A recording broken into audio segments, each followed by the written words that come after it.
My name is Clara. I'm 27 years old. 4 months ago, I was still living in a mansion of over 13,000 square feet in the suburbs of Nashville. The place I thought would be my forever home.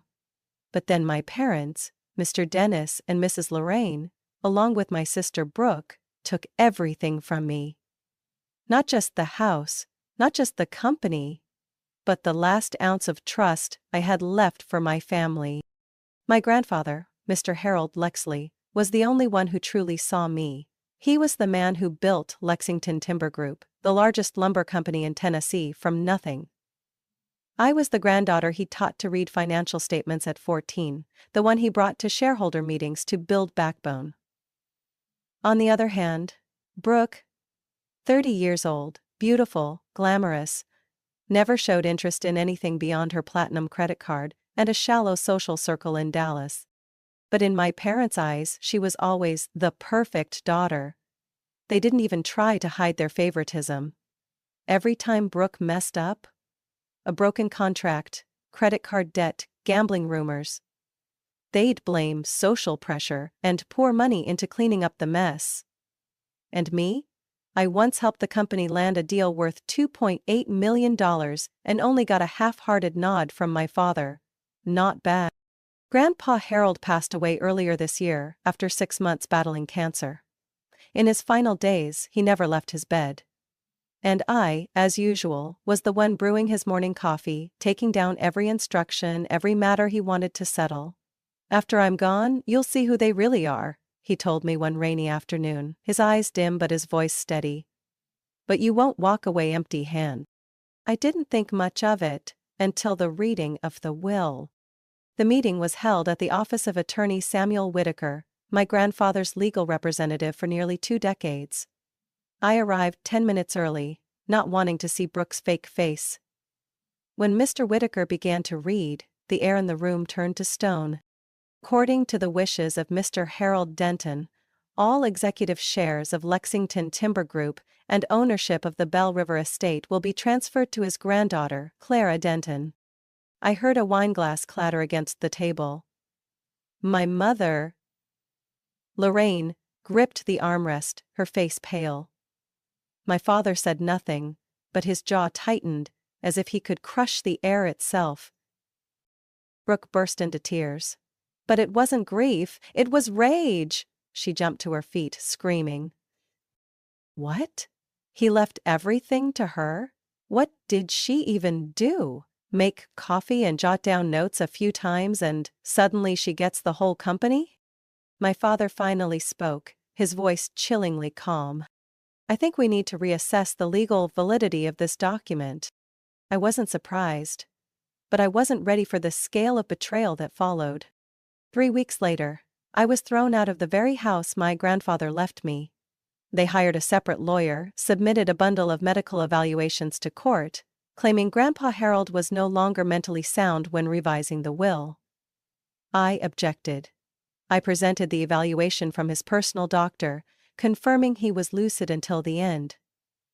No one listened.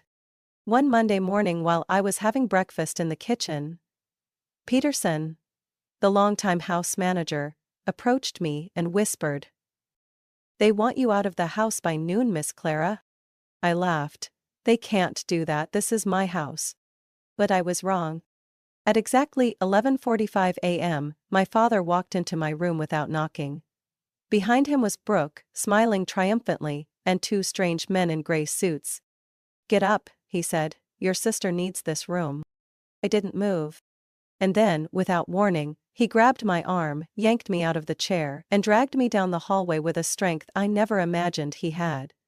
Brooke stood by, unblinking. My mother opened the front door, silent. My suitcase, the only one I had time to pack, was thrown onto the stone steps. I slipped, hit my head on the edge.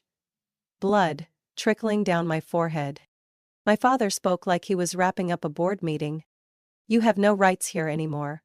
All assets are under review. Leave before I call the police." I stood up. Blood and tears mixed. I sat curled up at the bus stop nearly a mile from the estate. My coat was soaked, my hair tangled, my hands bruised from resisting my father's shove. No one stopped. No one offered to call a cab. In a wealthy neighborhood like Riverstone Hollow, people don't help someone who looks like they've just been thrown out of a house, even if that person is a Denton daughter. I turned on my phone. My bank account had less than $200 left. All my credit cards were supplementary, under my mother's name, and it looked like they'd been canceled that very morning. I texted the only person I trusted, Jenna, my high school friend, now a nurse at a clinic in East Nashville. I just got kicked out. I need a place to crash for a few days. I'm serious. I'm not joking. 10 minutes later she arrived. She didn't ask questions, just unlocked the car and let me sit in silence. She waited until I spoke first, then gently asked, "What did they do to you?" I answered slowly, like each word was pulling loose a part of me. My dad pulled my hair, my mom watched, and Brooke just smiled. I always thought my family was cold, but I never imagined they'd treat me like a stranger. Like something to be discarded. Jenna didn't ask anything else. She took me to her 2-bedroom apartment on the 3rd floor of a modest but cozy complex. I slept almost 12 hours straight, only waking once in the night to the wind whistling through the window and a familiar nightmare. Brooke's mocking laugh, and my mother's contemptuous stare. Looking back, everything had been programmed from the start. When I was little, I once asked my mom why only Brooke got to take ballet lessons while I had to go to math tutoring. She chuckled softly and said, "Because your brain works with numbers. Brooke, she needs softer things." I didn't know what softer meant. Because even after Brooke quit 3 dance classes and dropped out of 2 piano courses, my mom still called her full of potential. Me, I won a statewide math competition in 9th grade, and my dad just said, "Don't all students do well in math?" When I got to college I received a full scholarship from Northwestern, but my mom would whisper to her friends that I probably got it for being a woman in a dry field. Meanwhile, Brooke attended a private school in Florida, changed majors 4 times, and was even suspended for cheating. But my parents still threw her a party every time she decided to start fresh. Even in the smallest things, the difference was always there. On my 18th birthday, I got a leather wallet and a card that read, "Good luck in college." On Brooke's birthday, a brand new Jeep and a luxury hotel party. My mother even hired a photographer for family portraits. I wasn't invited. Grandpa Harold was the only one who never made me feel extra. He told me I was the only one in the family who knew how to listen, challenge, and ask why, instead of just nodding. Every weekend I came home, he'd spend hours reading a chapter of a business strategy book with me, or reviewing the company's balance sheets. "You've got a mind for leadership," he told me when I was 19, the first time I went with him to an economic conference in Atlanta. "And Brooke's got a mind? For picking out Gucci shoes." He meant it as a joke, but now I realize it was brutally true. My parents knew he spent more time with me. They didn't like it, but they didn't dare interfere. Not until he got sick. After Grandpa Harold was diagnosed with cancer, Brooke started showing up at the estate more often. She wore pale-colored clothes, always had a soft scarf, and acted mournful like she was his closest companion. But I knew she was playing a part. Because after each 10-minute visit to his room, she'd come out, scroll through her phone, and ask the chef, "Is there anything that's not so bland? I'm tired of all this diet food." During Grandpa's final days, I stayed almost non-stop. He held my hand and whispered, "Don't trust what's written on paper. They can rewrite everything, but they can't erase the memory of those who truly saw it." I didn't understand what he meant at the time. But now, after being dragged out of my home by my own father like I was a stranger, I know he had already seen it all coming. And I've also begun to understand why all these years I was never allowed to win. Not because I wasn't good enough, but because they never wanted me to exist as an heir. The morning of the 3rd Tuesday after I was thrown out of the estate, Jenna left a cup of coffee and a hastily scribbled note on the kitchen counter. "Morning shift, milk's in the fridge, I left the spare key on the shelf." I quietly sent a thank you text, then walked back into the room, where I'd shoved everything I had left into one corner after the expulsion. A torn suitcase, 2 sets of clothes, a pair of muddy shoes, and one final object that made me collapse to the floor the moment I saw it. A gold pocket watch. I'd stuffed it into my coat pocket in the chaos of leaving. At the time, I'd only thought of it as something Grandpa Harold had cherished, something to hold on to. But now, holding it in my hand, something felt off. The back of the watch was slightly loose, as if it had once been opened and shut carelessly. I held it closer to the light. There was a faint groove, almost invisible unless viewed from an angle. I grabbed a small sewing kit knife Jenna kept and gently traced along the seam. A soft click. The back panel slid aside, revealing a hidden compartment. My heart thudded. A small black USB drive, no bigger than a pinky tip, taped neatly inside. Alongside it, a folded slip of paper. The handwriting was unmistakable. Grandpa's. Clara, if you're reading this, the worst has happened. They betrayed you. But you won't fight alone. Find Mr. Richard, his number and address are on the back. He'll know what to do. My hand shook as I peeled the tape off the USB, laid it gently on the table, then flipped over the note. The address was in northern Franklin, about a 40-minute drive from Nashville, with a handwritten landline number, 61584233382. I didn't know what I was hoping for, but I knew one thing. If Grandpa Harold left a USB and named someone called Richard, it wasn't random. I called. 3 rings. Then an older man's voice, steady and measured. This is Richard. I swallowed hard. Are you Richard Bennett? I'm Clara Denton, Harold's granddaughter. Silence. A few seconds. Then, so, you found the watch, huh? I froze. What do you mean? Harold said you were smart and tough, but he wasn't sure if you'd have the nerve to open the back. I gripped the phone, my voice low. I didn't really have a choice, they took everything. A deep sigh. I know. Get in the car, meet me at the address, bring the USB, and tell no one. The house was a restored farmhouse in the middle of an open oak field. No name on the gate, no security cameras, just a brass bell hanging on a wooden frame. I rang. A man in his 60s, silver hair, wearing a checkered shirt and khakis, opened the door. Clara? He nodded. Come in. He led me down a long hallway, into a modest but warm living room. There, a laptop was already open, USB slot ready. I handed him the drive. He plugged it in. Several folders popped up. Medical records, recordings, will_backup, bank info, confidential. The screen brightened. Without a word, Richard clicked a video file. Grandpa Harold appeared. Thinner, nearly all gray, but with sharp eyes, and a steady voice. If someone other than Clara is watching this, know that violating my will is a criminal act. Clara is the sole rightful heir to Lexington Timber Group. My fingers clenched around the chair. My pulse raced.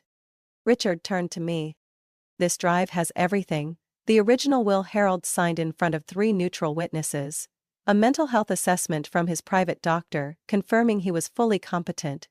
And hours of audio recordings Harold secretly made, including ones where your parents and Brooke discussed adjusting the documents. My mouth opened, but no words came. That's not all, he continued. There's also data on 3 offshore accounts, each with nearly $500,000. All authorized under your name. Harold called it the survival fund. I staggered back, stunned. Where would he go this far? Because he knew they were never going to let you win. I stared at the screen. Grandpa's image frozen in that final frame, looking straight at me. Clara, if you're watching this, then fight. And don't go soft. I took a long, trembling breath. If this was what he left behind, then I wasn't letting it go to waste. 3 days after the meeting with Mr. Richard, I returned to Nashville in silence. My hand gripped the USB stick, like it was the only weapon I had left.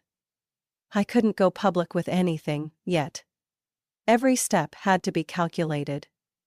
Mr. Richard had emphasized that. Don't strike when you're cornered, strike when they least expect it. I rented a small room near the Hermitage Industrial Zone, where no one had heard the Denton name. There, under the yellow glow of a desk lamp, I combed through every folder on the USB, like peeling back the layers of masks my family had worn for years. One audio file stopped me cold. My father's voice. Cold, sharp, speaking on the phone to someone. As long as the doctor signs off that he's mentally unfit, Gregory will handle the rest. Gregory. They had even pulled the family's private lawyer into this dirty game. In another clip, Brooke giggled. If Clara ever found out about those offshore accounts, she'd probably pass out. They knew. They knew Grandpa had prepared, and they were a step ahead. I opened a new email account and sent digital copies of the documents to one person.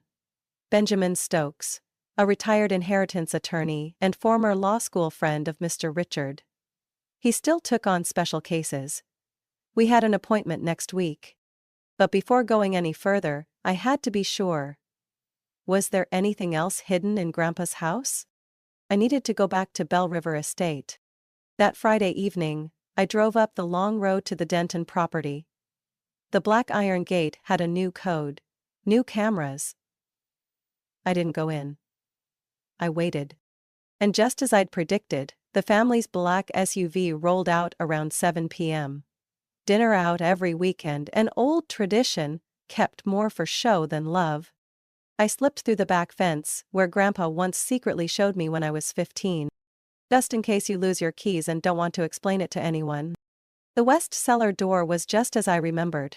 No one remembered it existed, tucked away in the old wine storage building Grandpa used. I stepped in. Didn't turn on the lights. Just used my phone's flashlight. And I realized I was too late. Grandpa's study had been stripped. Shelves empty, desk drawers pulled out. The safe door left wide open, fresh dust still scattered. Someone had searched for something. Recently. I was about to leave when my eyes stopped on a picture frame face down. I picked it up. Behind it, taped to the back panel of wood, was a thin envelope marked, "Clara, if everything's gone." Hands trembling, I opened it. A second original copy of the will, notarized and signed by Grandpa and 2 independent witnesses. And a letter. Clara, they may erase everything in this room, but they can't erase you from the truth. That night, as I left the property, a text came in. From my mother's number. "We know where you are. If you trespass again, don't blame us for your ruined reputation." I laughed out loud. Reputation? They kicked me out, changed the gate codes, and still had the nerve to say I was unstable. Last week, they sent a legal letter from the family's law firm, claiming Grandpa had shown serious signs of delusion near the end, and that any mention of Clara taking over the company was purely imagined. I tried calling the Lexington Timber Group general line the next day. The receptionist's voice was icy. "There is no Clara Denton listed in our staff or board of directors. Please contact legal." I'd been erased. Not just from the house, but from the very system I was born into. Then came the final blow. Jenna, the woman who had taken me in, was called into her building's management office. "There's been a complaint from the landlord.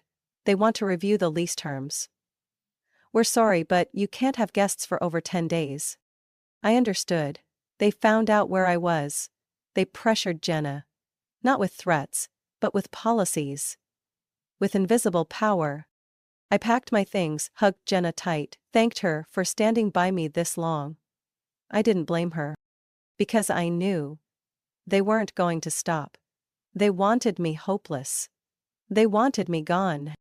The morning after leaving Jenna's apartment, I sat alone in a small cafe on the south side of the city, an old laptop on loan from Mr. Richard, open in front of me. Harold's USB was plugged into the side, its red light blinking. Inside was a labyrinth of data, layers upon layers of evidence, notes, video clips, and encrypted files. I had reviewed most of it with Mr. Richard, but this time I noticed a folder I hadn't opened before. Legacy_raw. I typed the password 3 times. My grandfather's real name, his birth year, and his favorite phrase he used to repeat to me. "The wind doesn't decide where you go. You do." The screen lit up. A video started playing. Harold sat before the camera, thin but sharp, his eyes carrying that same stern look I'd seen when he once shut down a bad investment plan during a board meeting. "Clara," he began, voice slow and clear. "If you're watching this, then everything I feared has become reality." I couldn't blink.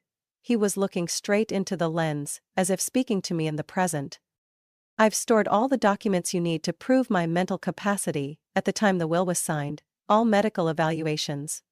From Dr. Jonas, who's been monitoring me for the past 4 years, are in the folder, medical_official. There are even audio recordings of my cognitive assessments. No one can deny my legal capacity unless they commit fraud." His tone dropped. "Gregory Phillips, my former attorney, may have been bribed. I suspect he'll cooperate if Rebecca and Dennis attempt to meddle with the will.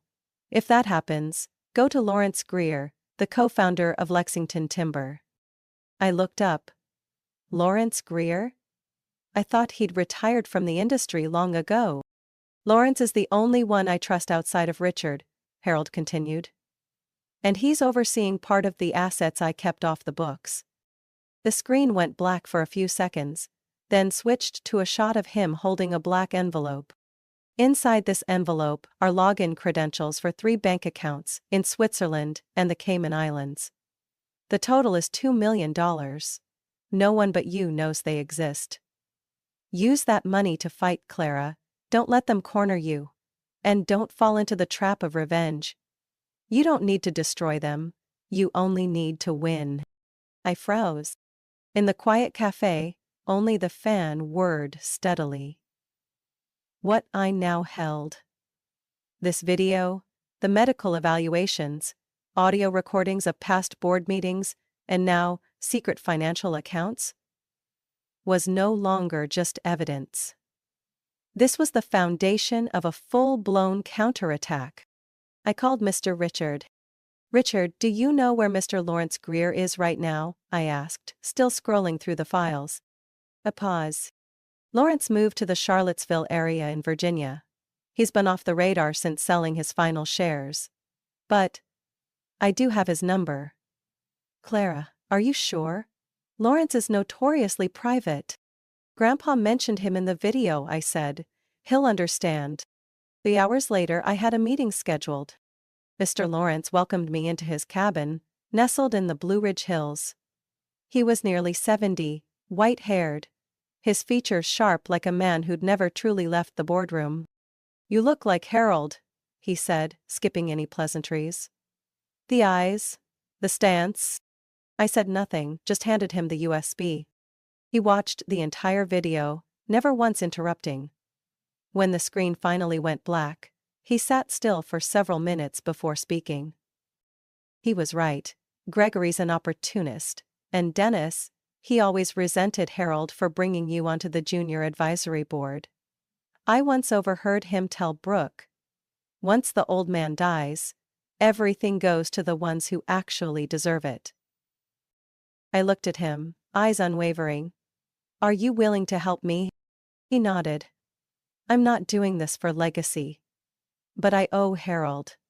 And I won't stand by and watch them tear apart the company we spent nearly 3 decades building." He pulled an envelope from a small safe hidden behind a painting. "This is a copy of the company's founding charter, with a clause Harold secretly added in his final year. Any transfer of ownership must be approved by the Ethics Oversight Board. A panel of 3, me, Mrs. Martha Jenkins, the former chief accountant, and Mr. Bruce Lanning, an independent auditor." I went numb. My family had no idea this existed. "Clara," he said, voice deeper now. You don't have to destroy them, just expose the truth, and with everything you have, trust me, the truth will take care of the rest. End of chapter 11. I gripped the armrest, knowing once again I was no longer the daughter, dragged out of her home in the rain. 3 days after meeting with Mr. Lawrence, I sat in attorney Benjamin Stokes's office in downtown Nashville. The office was small, discreet, and incredibly quiet. No flashy signs, no elaborate reception. Just a small brass plaque by the door engraved in classic lettering. B. Stokes, Estate and Ethics Law. Benjamin was in his early 60s, tall and lean, speaking slowly but with pinpoint precision. During 3 uninterrupted hours of work, he didn't take his eyes off the screen once. He read through every email between my father and Gregory Phillips, listened to each audio recording, rewatched the video Mr. Harold had recorded before he passed. At the end of the session he pushed back his chair, crossed his arms and looked at me. Miss Clara, with this amount of evidence, we're not just looking at an inheritance dispute. This could involve financial fraud, falsification of medical records, and possibly even money laundering. I nodded, my heart was racing. Would you represent me? Benjamin smiled. I've turned down offers from 7 major corporations over the past 2 years. But I owe Harold. And I've never seen someone this betrayed, still standing tall. The counterattack plan began from 2 fronts, legal and quiet media pressure. On the legal side, Benjamin drafted a civil lawsuit targeting 3 individuals: Dennis Denton, my father, Rebecca Denton, my mother, and Gregory Phillips, our former family attorney. In the filing, he outlined allegations of forgery of testamentary documents, abuse of financial authority under guardianship, illegal asset transfers during pending probate.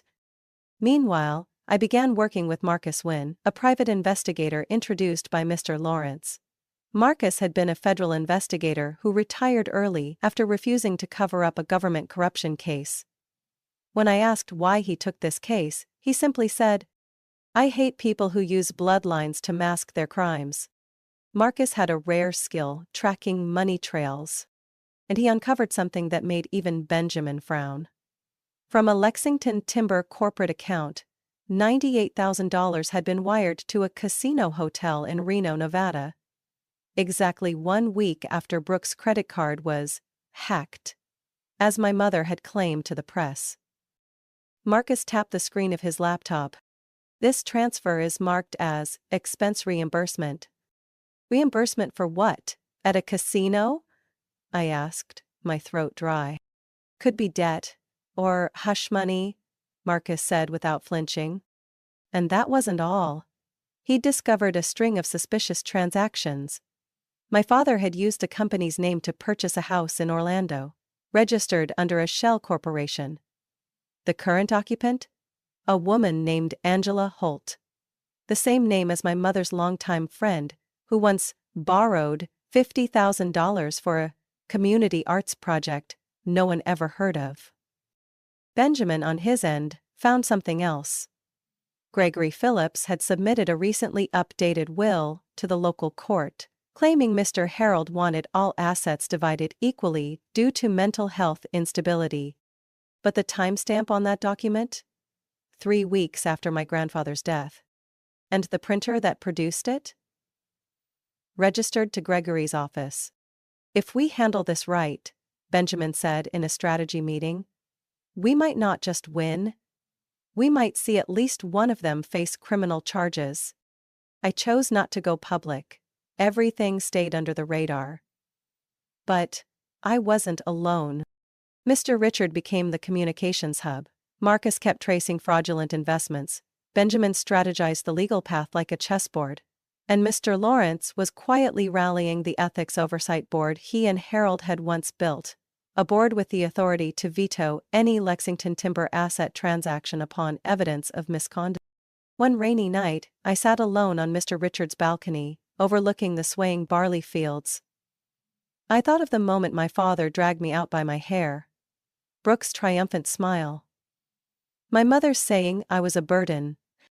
The morning of the first hearing, the sky over Nashville was a heavy gray, almost mirroring what I felt inside, calm on the surface, churning beneath. I stepped out of Mr. Richards' car in front of the Davidson County Courthouse, wearing a charcoal suit my grandmother once left to my mother. I had it tailored to fit my shape. My hair was neatly combed and tied low, covering the small scar on my temple. The result of my father's shove last month. Across the steps, my parents and Brooke stood beside Gregory Phillips and 3 attorneys from the city's most prestigious law firm.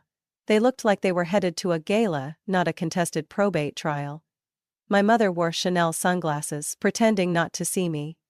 My father turned away the moment our eyes met. Brooke smirked, just enough for me to notice.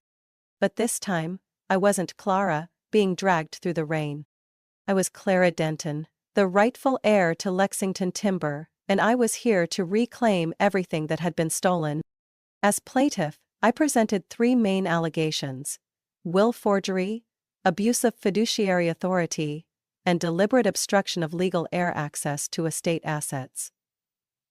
The defendants, my parents, Brooke and Gregory, flatly denied all charges, claiming Mr. Harold was no longer mentally competent when signing the will and that he was manipulated by Clara in his final days.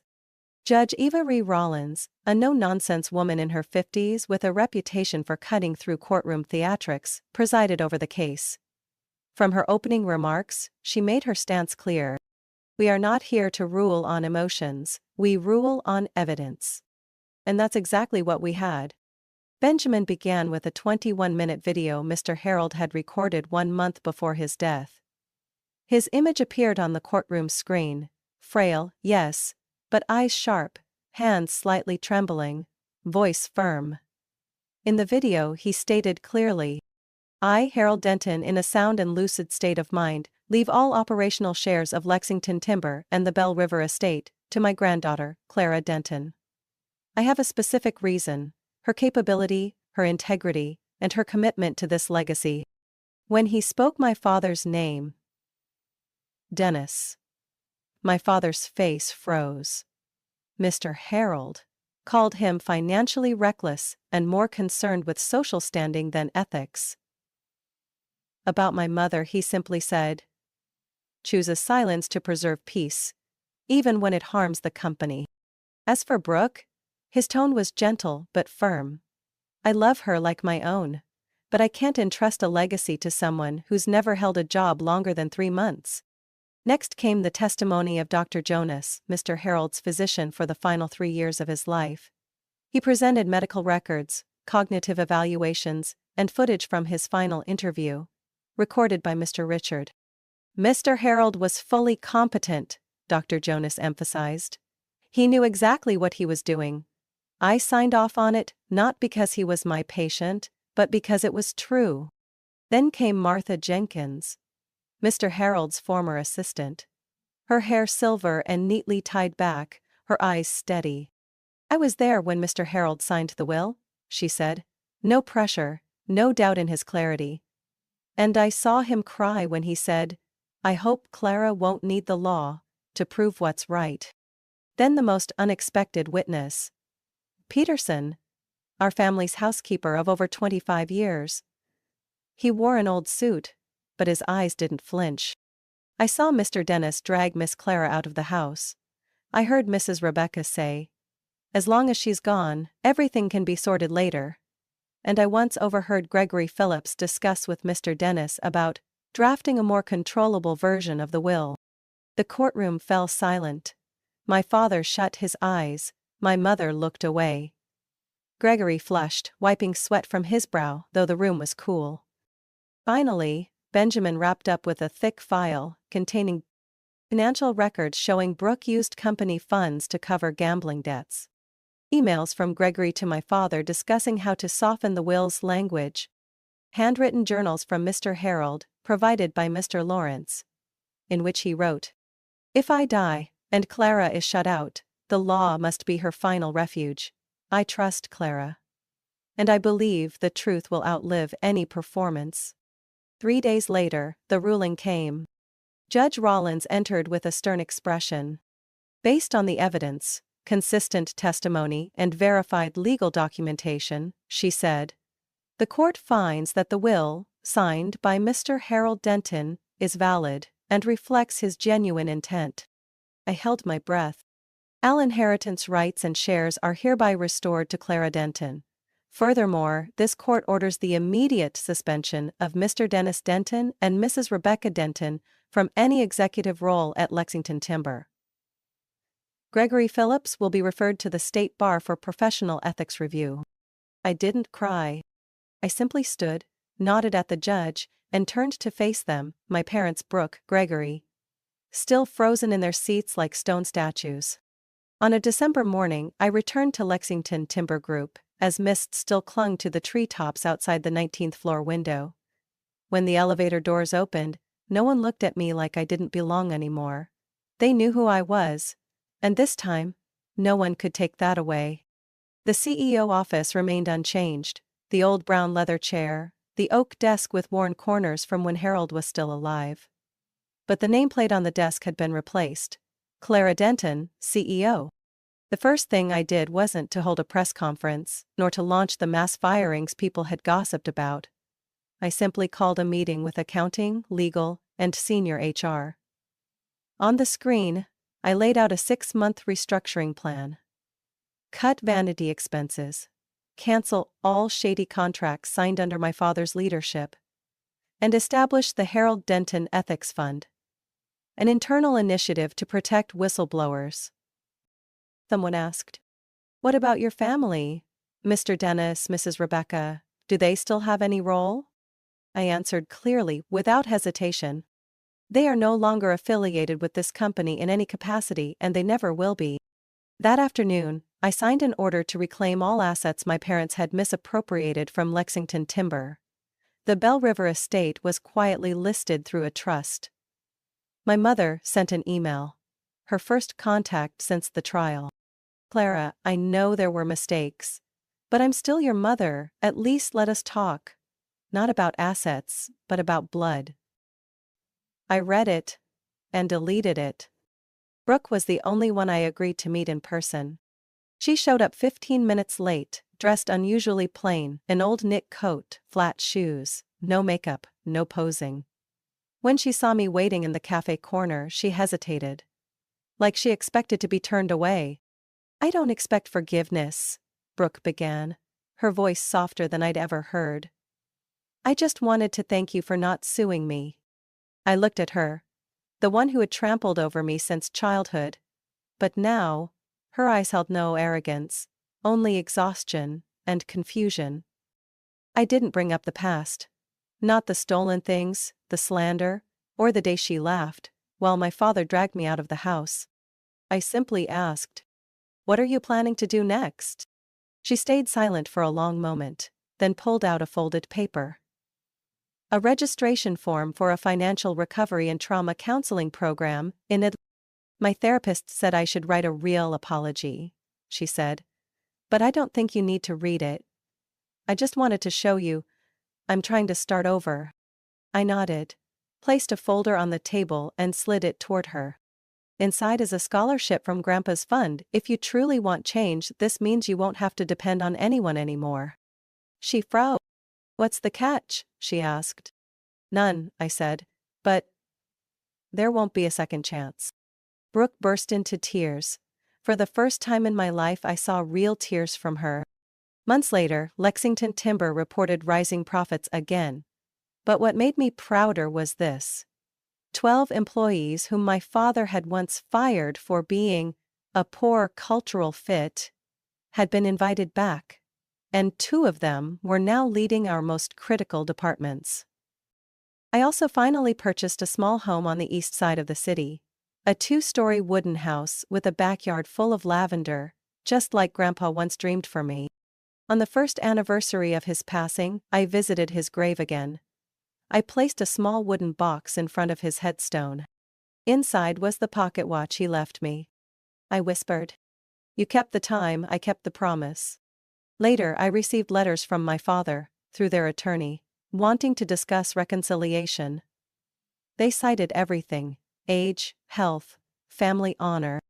I never replied. Forgiveness isn't a ticket back. It's just how I let go of hate so I could move forward. And to me, justice isn't about bringing the wicked down. It's about preserving what's worth keeping. Grandpa once taught me, strong isn't who gets revenge, strong is who doesn't let pain turn them into what hurt them. Now I understand. I don't need to prove anything anymore. I just need to live true to myself and let silence speak for me. Clara's story is clear proof that real family isn't built on blood, but on integrity and resilience. In real life, some people called relatives will trample you for greed. Speaking up, protecting yourself, and setting boundaries isn't betrayal. It's the first step toward healing. Sometimes, the greatest strength doesn't lie in revenge, but in standing firm, keeping your dignity through betrayal, and starting over on your own terms. What do you think about Clara's choices and her journey? Share your thoughts in the comments, and don't forget to follow the channel for more heartfelt, real-life stories about family and the lessons they leave behind.